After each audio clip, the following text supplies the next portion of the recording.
I think we can all agree that this F2L pair sucks. There's a few ways that we can deal about avoiding this pair in our solves, and let's go over how we can do these now. To start, we need a base level of look ahead and prediction abilities from our F2L pairs to be able to tell when we're even going to get this pair to begin with. So from here, I'm going to be inserting my red-blue pair into this front left slot, and when I do the standard pair insert from here, L prime UL, we see that I get this pretty bad 11 move pair solution. Instead, whenever we see that we're going to get this pair, there's a few things that we can do. We can alter the way that we insert our current pair, and in this case, there's a few ways we can do that. Instead of doing something like L prime UL, and then we get this pair, we have a few other options. We could do U and then sledge, which avoids this pair and gives us a pretty okay 7 mover. Or we can take this a step further and we can actually do a U2 insert to insert this pair. And I want you to see that when we do L prime U2L to insert this pair, there's an overlap that actually sets up this red-green pair right here. When I do L prime U2L, this pair is going to get inserted while simultaneously making our red-green pair. And now instead of getting that bad 11 mover, we get a 3 mover, which is really, really good. Just doing different inserts like this can really help you get better pair solutions on average, avoiding these bad 11 movers. And also, if you see them in solves, just don't do them to start.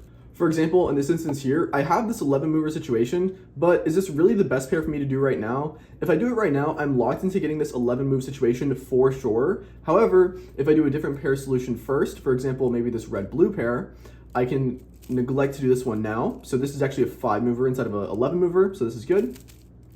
And now I'm from here, and now again, I have an option of changing the order in which I do these pairs. If I do this pair solution here, this is the bad 11 mover, I'm gonna be locked into 11 mover plus 7 mover. Instead here, if I start by doing my 7 mover, now I have the ability to influence how I insert this pair to make this pair a little bit nicer. So now, same as before, instead of doing RU prime R prime and getting the 11 mover here, I can do U or U2 R prime, and I've just saved myself 4 moves. Instead of getting an 11 mover, this is now a 7 mover. There are a handful of instances where it seems like there's no real way to avoid getting the 11 move pair solution, and there's actually some really nice multi-slot abilities that we have for these solutions. I'll go over a few of these now, and hopefully you can implement these into your solves to give yourselves more efficient solutions and avoid these bad pairs. For example, in this instance here, I have this orange-blue pair, and I'm just going to enter this with RUR prime. However, there's no real way to alter this pair solution if I'm just doing the standard 3 mover to avoid getting this bad 11 mover into the back slot. So there's actually a pretty nice way that we can do this. Whenever you notice that you're always going to get the 11 mover just doing a standard 3 move solution, you actually want to make the pair for this and then go out of your way, go into solving this red-blue. So here, the way that we would do this is RU prime R prime, which now neglects this pair for a split second. However, now here, if you're a bit more advanced, you might see that this leads into a multi-slot. So when I insert this pair, this becomes a 5 mover, or I could just not even look at this free pair here, and the best, most efficient pair solution for red-blue is RU prime R2 U prime R.